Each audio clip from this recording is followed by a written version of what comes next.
versículo 36.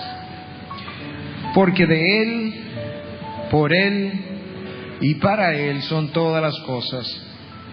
A Él sea la gloria para siempre. Amén. Padre, gracias una vez más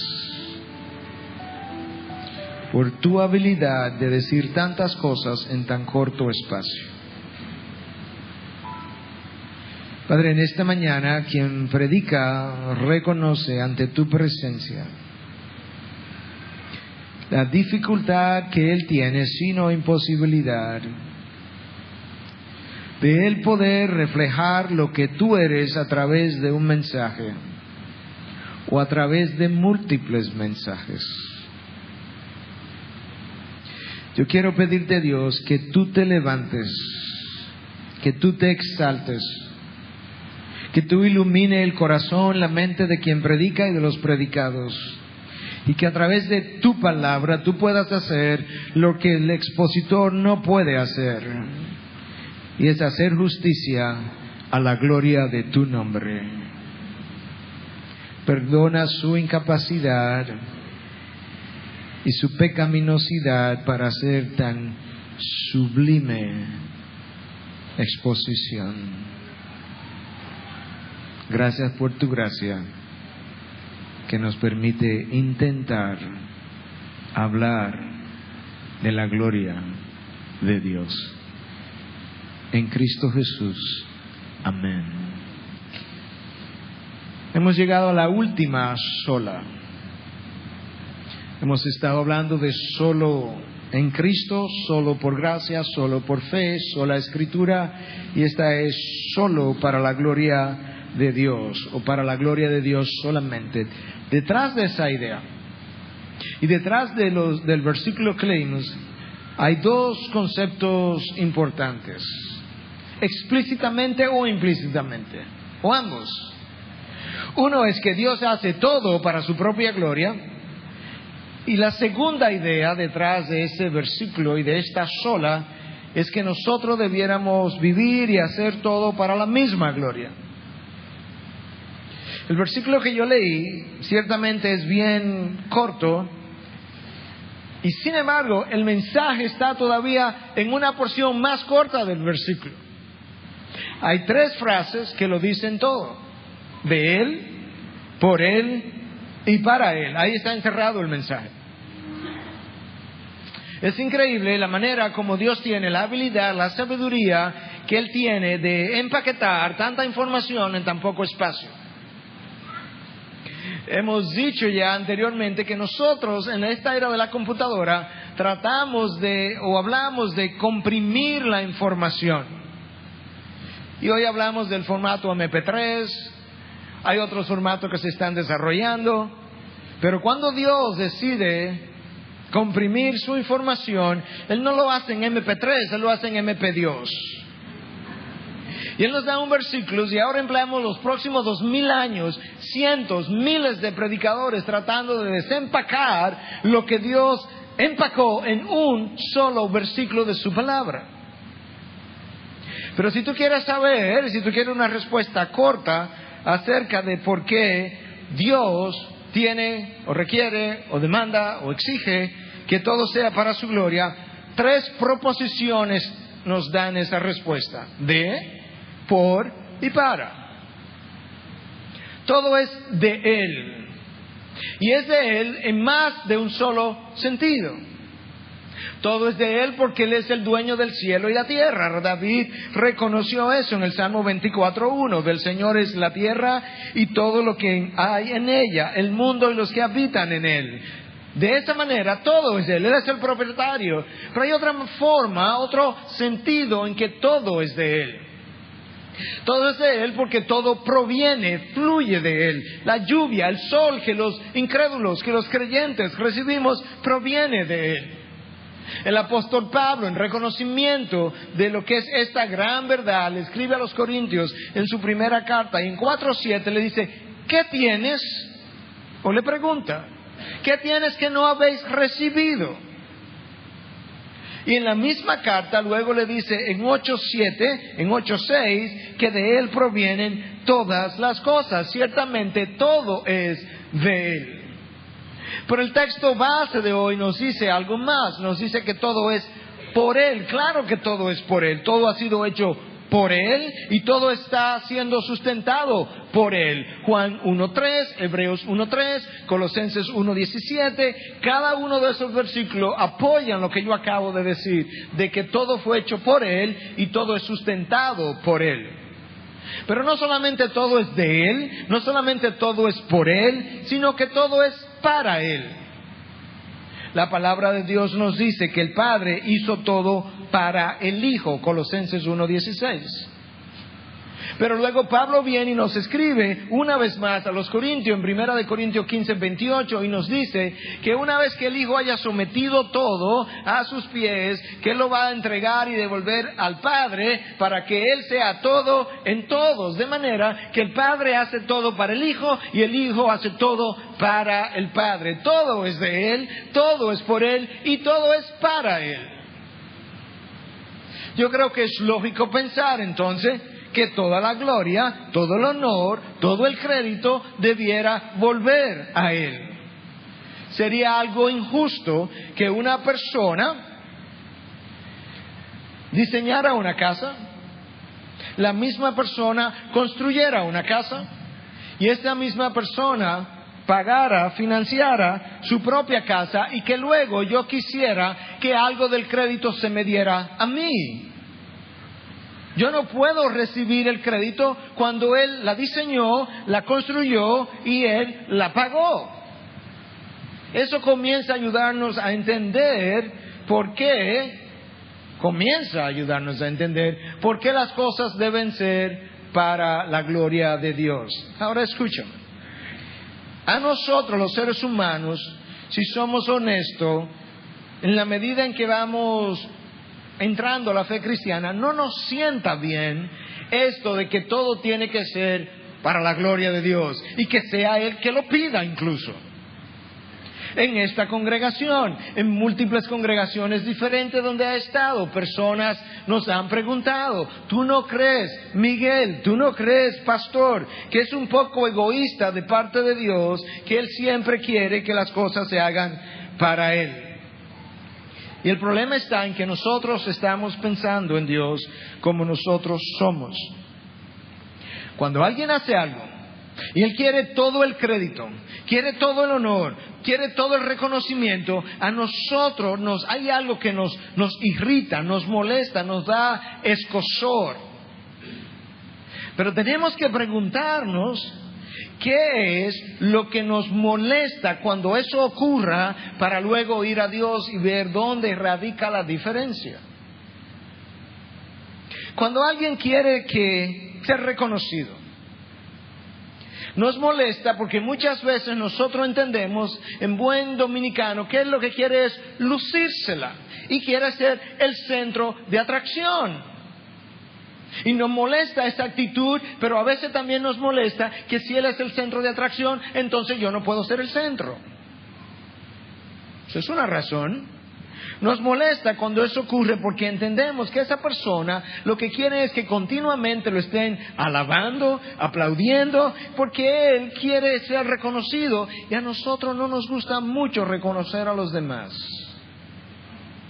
Esa actitud en otros nos molesta también porque muchas veces entendemos que esa persona es tan insegura que continuamente él quiere estar mostrando lo que sabe, lo que tiene, lo que es, para ocultar su inseguridad, y nos molesta también que esa persona viva y de esa manera, se relacione con nosotros de esa manera. O nos irrita porque sabemos en el fondo, y de esto voy a hablar un poco más adelante, que no todo el crédito es de Él. Pero otras veces nosotros no queremos dar ese crédito, porque cuando damos ese crédito a otro por algo que ha hecho, que ha obtenido, un logro, como que inconscientemente o a veces conscientemente admitimos que esa persona tiene algo, hace algo o es algo que yo no soy o no tengo, y eso me hace sentir inferior, y como me hace sentir inferior, muchas veces termino no dando el reconocimiento o dándolo a medias. Bueno, sí fue bueno, pero no tan bueno, porque y ahí yo me puedo sentir un poco mejor.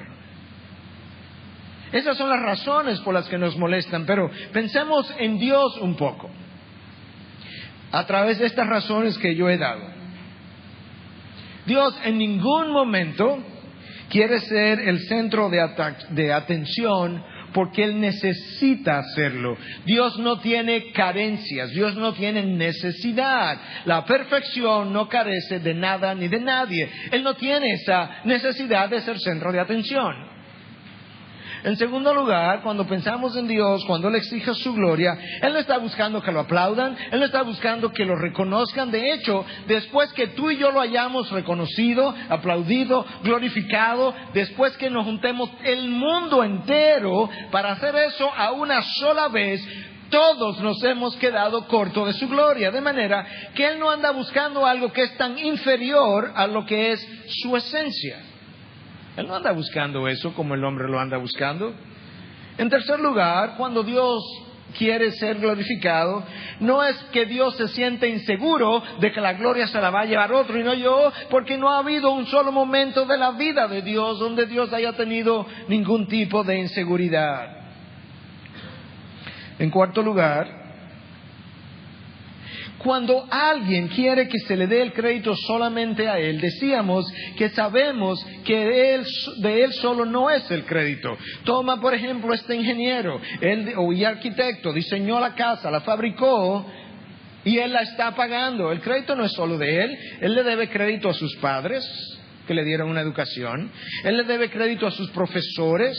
Él le debe crédito a sus líderes. Él le debe crédito a personas que le dieron la oportunidad para él aprender ya en el plano profesional a hacer lo que ahora él está haciendo. Y él le debe crédito al banco que le financió la casa y a quien le está pagando. Pero en el caso de Dios, Dios no ha tenido profesores, ni ha tenido padres, ni ha tenido líderes. Nadie le ha dado consejo, ni nadie le ha financiado ningún proyecto a Dios. Todo el crédito ciertamente es de Él. Pastor, pero a mí todavía como que me luce que esto de que Dios haga las cosas para sí mismo, me luce un poco egoísta. ¿Usted no cree? Bueno, piensa en esto. ¿Cómo sabe un hijo que su padre no ha sido egoísta? Bueno, si él piensa que su padre trabajó toda la vida para él, que su padre proveyó toda la vida para él, que su padre se ha preocupado todo el tiempo por él, él tiene una idea de si este padre ha sido egoísta para con él. Pero suponte que este hijo enferme mortalmente, que tenga una enfermedad de la cual él no pueda salir a menos que el padre muera y dé su sangre por él. Y que el padre, en efecto, eso termine haciendo. ¿Podría ese hijo realmente preguntarse en algún momento de su vida si su padre se comportó egoístamente hacia él cuando le pidió que le honrara y le respetara y le obedeciera? No, él tiene evidencia, completa evidencia de todo lo contrario. De esa misma manera, Dios nos ha dado la vida. Dios, por otro lado, sostiene nuestra vida. Él nos ha dado dones y talentos que usamos en nuestra vida. Y Dios, por otro lado, nos ha dado las oportunidades de la vida. Y después que hizo todo eso, nos enfermamos mortalmente, de tal forma que a menos que Dios muriera, yo no pudiera vivir. Y Dios entonces viene y se encarna y va a la cruz y muere, de tal manera que es su muerte por mi vida. Dios hizo eso. Dios se dio a sí mismo. ¿Pudiera yo preguntarme si Dios está siendo egoísta con nosotros? Nuestras vidas en relación a Dios son como el agua del mar. El agua del mar se evapora, va a las nubes llueve, cae a los ríos vuelven al mar. Nuestras vidas fluyeron de Dios cuando Él nos dio soplo y aliento de vida, y al morir, aquello que le conocemos, volvemos a Él a pasar la eternidad con Él. Todo proviene de Él y todo fluye hacia Él. Ahora, nosotros somos egoístas. Yo hacía la pregunta en el primer culto, déjame hacerla otra vez. Quizá encuentro a alguien aquí, ponerme los lentes. ¿Hay alguna persona en este lugar que entienda que él no es egoísta o no tiene egoísmo? Que pueda levantar su mano. Si hubiera alguien que pudiera, se atreviera a levantar la mano, esa es la mejor evidencia de su egoísmo.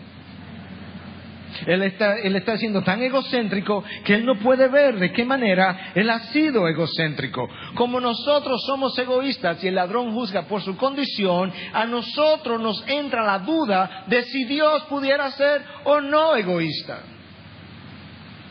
Nosotros somos tan egoístas que hasta nuestras oraciones manifiestan nuestro egoísmo. Thomas Watson, un puritano del siglo XVII, decía que cuando nosotros oramos nos comportamos como los hombres, y cuando alabamos y adoramos nos comportamos como los ángeles. Ahora pregúntate por qué él hizo esa afirmación.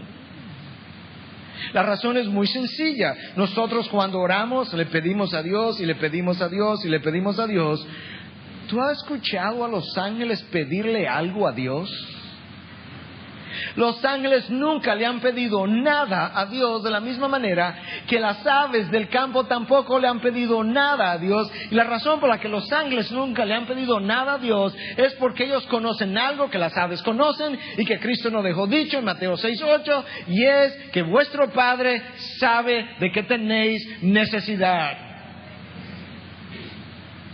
Lo que ellos ven en la vida de las aves es su realidad. Dios siempre ha provisto para los ángeles. ¿Y cómo si no piden? No, ellos le alaban, ellos le adoran y el resto se le da por añadidura. Cuando oramos nos comportamos más como los hombres, cuando adoramos nos comportamos más como los ángeles. Y al adorar y al rendir gloria tenemos que darle gloria a toda la Trinidad. Tenemos que darle gloria al Padre que nos dio la vida, tenemos que darle gloria al Hijo que perdió su vida, y tenemos que darle gloria al Espíritu Santo que recreó nuestra vida. Al Padre por dárnosla, al Hijo por perderla y al Espíritu Santo por recrearla. Toda la Trinidad es merecedora de manera individual y conjunta de la misma gloria. Ahora quizás sea bueno, antes de continuar hacia adelante, que podamos definir un poco esto de la gloria, el término gloria, la expresión bíblica de la gloria de Dios. Algo que hemos tratado de hacer en otras ocasiones, pero vamos a tratar de profundizar y expandir en el día de hoy. La palabra gloria en el hebreo significa, o es la palabra kabod. Kabod viene de un vocablo, de una raíz que significa pesado, algo que no es ligero, algo que no es ordinario. Yo decía en el culto anterior que en el inglés hay una expresión, cuando algo es sumamente profundo y de consideración, decimos, wow, that's heavy. Eso es pesado. Eso es parte de lo que este concepto de la gloria de Dios significa. Ahora en el griego la palabra es doxa, y doxa en su significado original, en el griego, ¿de dónde viene? Implicaba opinión, tener una opinión acerca de alguien. Mantén estas dos ideas para continuar desarrollando esto de lo que es la gloria de Dios. Porque cuando nosotros vemos en la palabra de Dios la expresión, la gloria de Dios, con frecuencia hace referencia a su reputación, a su excelencia y a su honor. Pero en otras ocasiones hace referencia a esa luz, a esa brillantez que rodea el ser de Dios. Cuando Moisés le pidió a Dios que le mostrara su rostro, Dios dice, no, nadie puede ver mi rostro y vivir, pero te voy a mostrar mi gloria. Y lo sube al monte y lo pone en la hendidura y le tapa el rostro y le pasa por delante y luego le descubre el rostro y Moisés ve su espalda. ¿Qué fue lo que Moisés vio? Una brillantez, una luz alrededor de ese ser que es Dios. Cuando Cristo va al monte de la transfiguración y es transfigurado, ¿qué es lo que ellos ven? Que todas sus ropas se vuelven blancas y hay una brillantez que sale de su interior. Y los apóstoles dijeron, y vimos su gloria. El libro de Apocalipsis dice al final que no habrá, en la Nueva Jerusalén, no habrá sol, no habrá luna, no tendremos necesidad de eso. ¿Por qué? Porque el Cordero está en medio de la ciudad y Él es la luz de la ciudad. Él es su lumbrera, dice el texto. Ahora tenemos que entender que la Biblia habla tanto de la gloria del hombre como de la gloria de Dios. Que hay momentos en que la misma palabra es usada para ser escrita al hombre y otro momento que es usada para ser escrita a Dios. Y en un solo versículo yo quiero mostrarte cómo este texto de 2 de Corintios 3:18 lo dice. Pero nosotros todos, con el rostro descubierto, contemplando como en un espejo la gloria del Señor, estamos siendo transformados en la misma imagen de gloria en gloria, como por el Señor, el Espíritu. El texto nos dice, no que estamos contemplando la gloria, pero estamos contemplando un reflejo de su gloria como en un espejo, la gloria del Señor, pero al mismo tiempo dice que de alguna manera nosotros estamos siendo transformados de gloria en gloria en su imagen por el Señor. Ahora escuchen, cuando la palabra de Dios habla de la gloria de Dios y de la gloria del hombre, no está hablando de la misma cosa. Quizás la persona que mejor nos ha ayudado a entender esto es una vez más el puritano Thomas Watson del siglo XVII. Déjame ilustrártelo con este versículo de Éxodo 28. Y harás vestidura, le dice Dios a Moisés, sagradas para tu hermano Aarón, para gloria y para hermosura. Moisés, yo quiero que encuentres a personas que puedan tejer vestiduras gloriosas para que Aarón se las ponga, las vista, vestiduras de gloria y de hermosura. Cuando Aarón venía al tabernáculo cubierto de toda esta vestidura, como en el día de la expiación, con el pectoral, las 12 piedras preciosas, todo brillando, el pectoral hecho de hilos de oro, de plata, era algo extraordinario. Él venía cubierto de gloria, dice el mismo texto. Cuando él terminaba de oficiar, él se quitaba todo eso, se desvestía, se quitaba toda esa gloria, pero él seguía siendo Aarón y él seguía siendo el sacerdote. Y usted preguntará, ¿y para dónde usted va con todo eso? Bueno, no vaya tan rápido, yo le voy a explicar. Aarón podía hacer eso. Esa es la gloria del hombre. Él se la ponía, él se la quitaba. Dios no puede quitarse su gloria. Gloria es lo que Él es. Gloria es su esencia. La única manera de Dios quitarse su gloria es dejar de ser Dios. Es como el sol. El sol no puede dejar de brillar y seguir siendo sol. Luz es lo que el sol es. Y de esa misma manera hay algo que fluye, que emana de forma natural del ser de Dios, de su esencia, de la cual Él no puede deshacerse. Eso es parte de lo que Él es. Esto es importante que lo entendamos, porque si hay algo que nosotros sabemos, es que Dios puede darme un hijo, una esposa, un novio, una novia. Puede darme casa, cosas materiales. Puede darme bendiciones materiales y espirituales enormes. Incluso puede darme a su hijo. Lo que Dios no puede hacer es darme su gloria. De hecho, Él rehúsa dármela. Oye, como lo dice el profeta 48:11. Mi gloria no la daré a otro. ¿Qué es lo que es la gloria de Dios? Son sus atributos, su esencia. Dios no puede darme su omnipotencia, solo Él puede tenerla.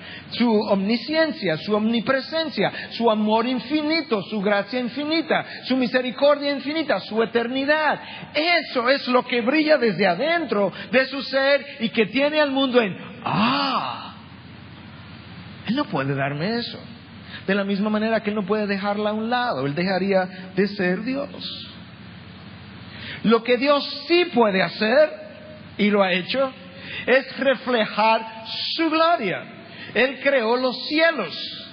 Él creó la expansión de los cielos, y el salmista dice en Salmo 19:1: los cielos proclaman la gloria de Dios y la expansión anuncia la obra de su mano. La grandeza del universo, la forma armoniosa como todo este universo de billones de astros funciona, habla del poder de Dios, de la sabiduría de Dios, reflejan su gloria. Dios puede hacer eso. Lo que el universo no puede hacer, el universo refleja esa sabiduría, refleja su poder, su infinitud, la majestad, la hermosura, todo eso.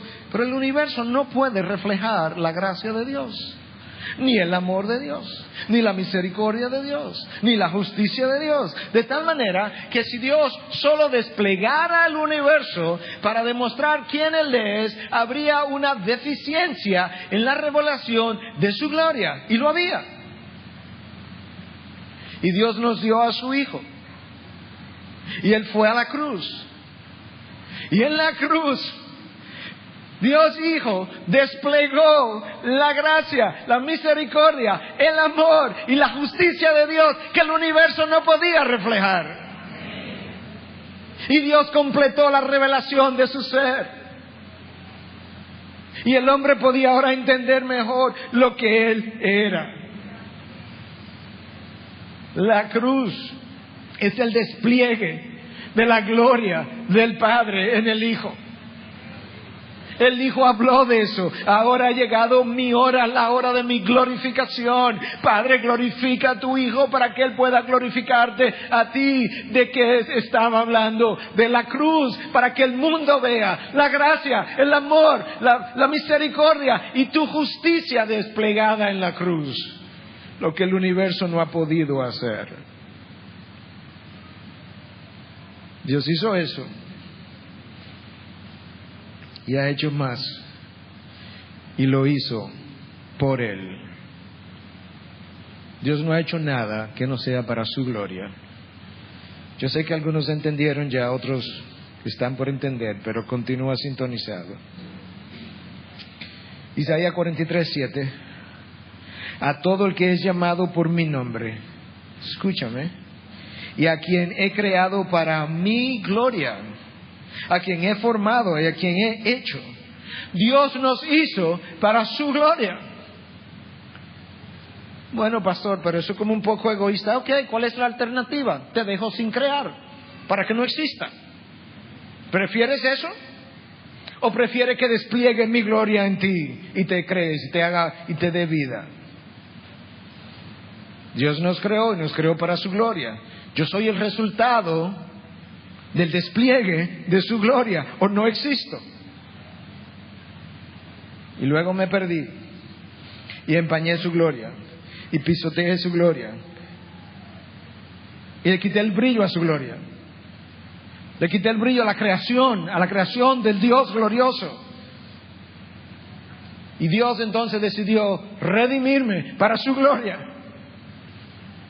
Efesios 1:5 y 6 nos predestinó para adopción como hijos, para así mediante Jesucristo, conforme al beneplácito de su voluntad, para alabanza de la gloria de su gracia, que gratuitamente ha impartido sobre nosotros en el amado. Me creó para su gloria, me perdí, me redimió para su gloria. Bueno, pero eso es egoísta. ¿Cuál es la alternativa? Te dejo condenado y te vas al infierno para el resto de la eternidad. ¿Prefieres eso o quieres que haga tu redención para mi gloria y muestre mi gracia en ti? Mi salvación pone de manifiesto la gloria de su gracia. Hermanos, tenemos que entender que el universo despliega la gloria de Dios, que el Hijo viene y despliega la gloria de Dios, que las aves del campo, los peces del mar despliegan la gloria de Dios, que es solamente esta criatura que no quiere reflejar la gloria de su Creador. Tenemos que entender que cuando Dios glorifica su nombre, se glorifica a sí mismo. Él hace un despliegue de sus atributos, pero Dios no gana nada con eso. Cuando Él despliega su poder, a Dios no se le suma nada. A mí sí me ayuda porque su diestra es la que me sostiene. Cuando Dios despliega su gracia en la cruz, Dios no gana absolutamente nada. Dios ha sido Dios desde toda la eternidad. Yo soy el beneficiado del despliegue, del llover de su gracia sobre un pecador. Cuando Dios despliega su sabiduría, Dios no cambia. Si reconocemos esa sabiduría o no, eso no lo hace más o menos sabio. Dios simplemente comparte conmigo la sabiduría que luego me lleva a conocerle y a adorarle. Hermanos, entiendan de una vez y para siempre, cuando Dios decide glorificarse a sí mismo, Él despliega sus atributos, y el despliegue de sus atributos es la bendición de sus criaturas, aún de los impíos y mucho más del creyente. Juan 17:1, estas cosas habló Cristo y alzando los ojos al cielo dijo: Padre, la hora ha llegado, glorifica a tu Hijo para que el Hijo te glorifique a ti. Eso decía el Hijo. Dios se glorificó a sí mismo, donde en la cruz hablamos de eso. Nota esta dualidad entre Padre e Hijo. El Hijo viene y glorifica al Padre, el Padre viene y glorifica al Hijo. Cristo le dice al Padre: Padre, glorifica tu nombre. El Padre habla y dice: lo he glorificado y lo volveré a glorificar. Los discípulos vienen y le preguntan a Jesús: ¿cómo aprendemos a orar? Y Jesús le dice: Padre nuestro que estás en los cielos, santificado, que es otra manera de decir glorificado sea tu nombre. Jesús viene, vive y muere consumido por una pasión por glorificar a su Padre. Tiene que entender que la gloria de Dios no está divorciada de la felicidad y el gozo de sus criaturas. En Isaías 48:1 Dios dice que Él hará todas las cosas por amor a sí mismo. Y este es el versículo con el cual han venido varios de ustedes, varias personas fuera de esta iglesia. Pastor, mira este versículo, Dios dice que Él hace las cosas por amor a sí mismo. Eso no le parece egoísta. ¿Tú entiendes el contexto de cuando esto fue dicho y cuál era la alternativa? El pueblo judío estaba en rebelión por cientos de años. No se merecían el perdón, merecían destrucción múltiples veces. Y cuando Dios estaba a punto de destruirlo, dice: no los voy a destruir por amor a mí mismo. ¿Por qué? Porque por amor a mí mismo he decidido desplegar mi fidelidad a un juramento que hice a Abraham, Isaac y Jacob. Y he decidido mostrar mi gracia perdonadora sobre un pueblo rebelde por cientos de años, de tal manera que cuando Dios dice que Él va a hacer esto por amor a sí mismo, el resultado es la preservación de los israelitas. La alternativa era su destrucción, y los hijos y las criaturas fueron los beneficiados. El Hijo muestra su gloria, la creación muestra su gloria, los ángeles proclaman su gloria. Pablo viene y dice: ya sea que comáis o bebéis o hagáis cualquier otra cosa, hacedlo para la gloria de Dios. Si el Hijo lo hace, el universo lo hace, los ángeles lo hacen y los demonios lo harán, dice el texto, quieran o no. ¿Por qué es que esta criatura no quiere hacerlo? ¿Cuál es el problema? Escuchen. La enorme mayoría de las cosas, que los hijos de Dios hacen, no la hacen para la gloria de Dios. Vamos a buscar un trabajo y la última pregunta, si es que me la hago, es: ¿cómo puedo yo glorificar a Dios en este trabajo? Y no lo tomo, lo rechazo en base a esa pregunta, lo tomo, lo rechazo en base a un salario. Lo hago para la gloria de mi situación económica. Ganamos el dinero, gastamos el dinero, y ni lo ganamos ni lo gastamos para la gloria de Dios. Porque la última pregunta, si es que alguna vez entra a nuestra mente, es cómo esta ganancia o este gasto de dinero glorifica a Dios. Eso ni nos pasa por la mente. Decimos que Dios es el dueño del oro y la plata, pero luego nosotros decidimos tanto ganarlo como gastarlo sin preguntarle al dueño del oro y la plata. La razón para comprar esto, para comprar una propiedad, para comprar un carro, no es que yo tengo el dinero. Cuando yo pienso de esta manera, yo no estoy haciendo las cosas para la gloria de Dios. Yo no le he preguntado al Dios de gloria cuál es su opinión, el dueño del dinero con lo cual yo voy a comprar esta propiedad.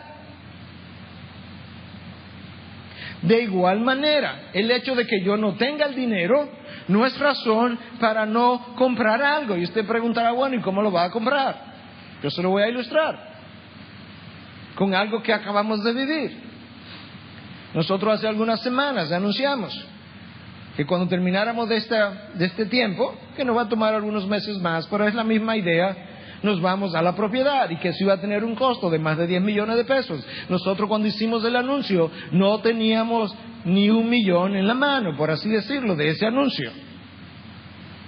Pero lo anunciamos, nosotros no dijimos vamos a coger una ofrenda y dependiendo de lo que entre nosotros luego vamos a decidir. Si lo hubiéramos hecho de esa manera, el dinero hubiese tomado la decisión. Usted, si es líder de Dios o es hijo de Dios, no puede vivir de esa manera. El dinero no es su Dios. Entonces, ¿cómo lo hacemos? Usted ora, y usted ayuna, y usted espera, y usted habla, y usted le pide a Dios que aquellos que están en medio de la decisión sean de un solo corazón y de un solo sentir. Y usted vuelve y ora, y usted vuelve y ayuna, y usted vuelve y espera, hasta que usted tenga claro cuál es la voz de Dios. Y entonces usted procede a hacer y a planificar conforme a lo que usted entiende Dios le ha ordenado. Pero Dios tiene que ser el que tome nuestras decisiones si nosotros vamos a vivir para la gloria de Dios. Mientras nosotros vivamos haciendo las cosas conforme a nuestros planes, a nuestros cálculos, a lo que nos parece lógico, nosotros estamos viviendo para la gloria del hombre, la gloria de mi propio nombre. Nosotros podemos glorificar a Dios de esa manera. Nosotros podemos glorificar a Dios en adoración.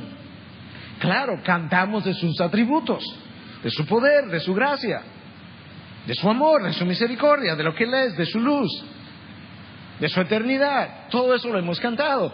Cuando hacemos eso, nosotros estamos glorificándolo en adoración. Le podemos glorificar en oración por la manera que pedimos o por la manera en que no pedimos. Podemos glorificar a Dios cuando le amamos por encima de todas las cosas. Cuando le amamos por encima de las ofertas del mundo. Ofertas que el mundo me trae, que yo uso y que luego destruyen mi vida. Glorificamos a Dios cuando nosotros le damos prioridad a esas cosas y ponemos a Dios en el primer lugar y ponemos a las ofertas del mundo en el segundo lugar. Y continuamente le venimos preguntando, ¿qué tú piensas de esto? ¿Qué tú crees de aquello? Escúchame por un momento. Cuando tú pones el dinero en el primer lugar, el dinero te esclaviza. Cuando tú pones el trabajo en primer lugar, el trabajo te esclaviza. Cuando tú pones los deseos de la carne en primer lugar, la lujuria te esclaviza. Cuando tú pones a Dios en el primer lugar, Dios no te esclaviza. Es la único ser, la única cosa que cuando tú le das el primer lugar, no te esclaviza, te da libertad y te hace verdaderamente libre. Y eso le glorifica. ¿Te das cuenta de por qué Dios quiere que las cosas se hagan conforme a su gloria? Él no es egoísta cuando Él funciona de esta manera. Él es sumamente dadivoso. Nosotros somos los receptores de sus beneficios. Nosotros podemos glorificar a Dios haciendo su voluntad. ¿De qué manera eso glorifica a Dios? Cuando tú haces su voluntad, eso produce los mejores resultados. ¿Y qué ocurre cuando los mejores resultados son producidos producto de estar en la voluntad de Dios? Que yo pruebo entonces que ciertamente la voluntad de Dios es buena, agradable y perfecta. Y esos son parte de sus atributos. Estoy reflejando atributos de Dios al cumplir su voluntad. Y de la misma manera, cuando le desobedezco, me estoy rehusando a reflejar algo que Dios es. Me rehúso a ser espejo de tu ser, de tu gracia, de tu misericordia, de tu voluntad, de tu luz, de tu brillantez. La desobediencia hace eso. Nosotros podemos glorificar a Dios cuando somos altamente productivos. Cuando nuestra vida espiritual es productiva, cuando el estudiante es productivo y eficiente al estudiar, cuando el trabajador es productivo y eficiente glorificando a Dios en tu trabajo. En esto es glorificado mi Padre, en que llevéis mucho fruto. No en la ineficiencia, no en la incapacidad, no en la mediocridad, en que llevéis mucho fruto en tu vida espiritual, en tu vida de trabajo, en tu día a día. Filipenses 1:11, oye cómo lo dice con relación a nuestra vida espiritual: llenos del fruto de justicia, llenos, no con el vaso a mitad, no con un poco de, llenos del fruto de justicia que es por medio de Jesucristo. Ahora, ¿para qué quiere Pablo que estemos llenos del fruto de justicia? Escucha, ¿para qué? Para la gloria y alabanza de Dios. ¿Cómo es que mi justicia, mi santidad, mi rectitud moral resulta en la gloria de Dios? Bueno, cuando tú tienes una vida de pecado, esa vida de pecado impide que parte de la santidad de Dios en ti se refleje. Eso es como ocurre. Cuando yo evito el pecado, eso es otra manera de glorificar a Dios. ¿Cómo? Porque estoy en más santidad. Mientras más santidad hay en mi vida, más es un reflejo de la santidad de Dios, más pueden otros ver un reflejo de la santidad de Dios en mí, y resulta que ahora yo soy un instrumento de santificación, porque soy, o mejor dicho, un instrumento de glorificación, porque soy un instrumento de reflexión de su santidad. Podemos glorificar a Dios siendo agradecidos. De tal manera que podemos ser tan agradecidos que el mundo sepa que el Dios que nosotros tenemos no tiene que tener a sus criaturas en abundancia para que ellos estén gozosos y satisfechos. Que nosotros tenemos un Dios que es capaz de tenernos en la escasez y tenernos satisfechos y gozosos por encima del resto de la humanidad. Eso glorifica a Dios. Una más. La más gloriosa. La mejor manera de glorificar a Dios. La menos deseada, la menos buscada, la más rechazada, pero la más gloriosa. Podemos glorificar a Dios en medio del peor dolor y sufrimiento. Nadie ha glorificado a Dios mejor que el Hijo, y nadie lo ha glorificado mejor que en la cruz, clavado, sangrando, traspasado. Padre, perdónalos porque no saben lo que hacen. Aquí está, Padre, el reflejo de tu gracia y de tu misericordia. Y como no puedes pasar por alto el pecado, yo muero por el pecado y reflejo tu justicia.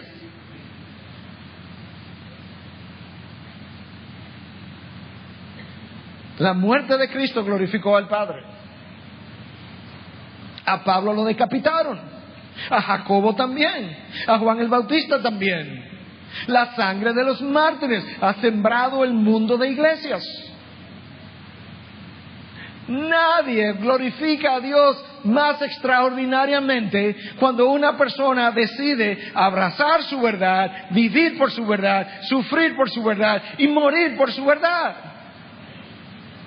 Cuando en medio del dolor nosotros podemos gritar al mundo, en medio del dolor, en medio del sufrimiento, mi Dios es suficiente, Dios luce en todo su esplendor. Cuando el mundo entiende que yo no necesito de riquezas, de posición, de fama, de nombre, de apellido, de finanzas, de reconocimiento, de aplausos, de popularidad, que no necesito ni siquiera de salud para glorificar a Dios, el mundo sabe qué clase de Dios tenemos. Juan 9. Un hombre es nacido ciego, 38 años ciego. ¿Jesús quién pecó? ¿Este hombre? No. ¿Sus padres? No. ¿Y entonces para qué nació ciego? Para que se muestre la gloria de Dios en él. ¿38 años de ceguera? No, la gloria de Dios valen cientos de años de ceguera, de cientos de hombres, si Dios puede glorificar y mostrar su obra en nosotros. Ahora escúchame para finalizar. Y como aplicación final, el Catecismo de Westminster, 1600 y tantos. Ellos produjeron una versión corta para niños. Para niños. ¿Y a qué edad se le iban a comenzar a enseñar? A los 6 añitos. 100 preguntas. De esto hemos hablado antes, pero yo quiero hacer una observación en el día de hoy en conexión con todo esto. La primera pregunta del catecismo a los 6 años: ¿cuál es el propósito número 1 de la vida del hombre? Hijo, nunca te olvides, es glorificar a Dios y gozarse en Él para siempre. Esta gente entendía algo de esta ecuación. Mira cómo es: glorificas a Dios como prioridad y el resultado es que te gozarás en Él. De la manera más tierna posible que yo te lo pueda decir, sin intención de ofenderte, pero con la intención de iluminar tu entendimiento. Si no hay gozo en tu vida, no estás viviendo para la gloria de Dios. No está viviendo su propósito. Es una imposibilidad que la criatura viva el propósito de Dios y que no tenga plenitud de gozo. La plenitud del gozo es una consecuencia, es un fluir, es un emanar natural de estar en el propósito de Dios. Los peces están contentos en el agua, las aves están contentas en el aire, cantando día a día la gloria de Dios. Los astros están en sus lugares proclamando la gloria de Dios. Cada cual está haciendo su propósito. Los peces, las aves están contentas, están llenas de gozo cuando las encierra. Eso es cuando tú le quitas parte de su propósito. Nosotros, cuando vivimos el propósito de Dios, le glorificamos, y cuando le glorificamos de forma natural, estamos en gozo.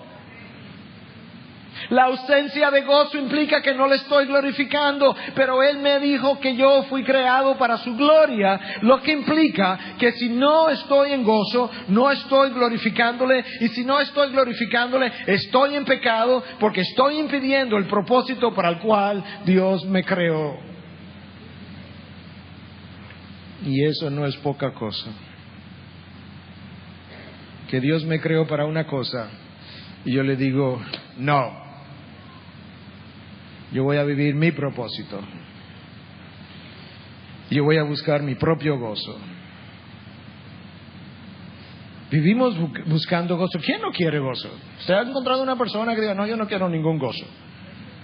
El que se inyecta cocaína quiere, el que la fuma quiere, el que la huele quiere un gozo. Todo el mundo quiere gozo. Pero esa no es la manera de encontrarlo. Dios no quiere que nosotros estemos detrás del gozo. Dios quiere que yo vaya detrás de la fuente de gozo, le glorifique, y cuando yo esté detrás de la fuente de gozo, entonces la fuente hará fluir gozo de manera natural y abundante sobre mi vida, que me acompañará todo el tiempo. El propósito número 1 del hombre es glorificar a Dios, y como consecuencia Él se gozará en Dios para siempre. Una vez más, para cerrar, el propósito número 1 del hombre es glorificar a Dios y como consecuencia, él se gozará en Dios para siempre y no de ninguna otra manera.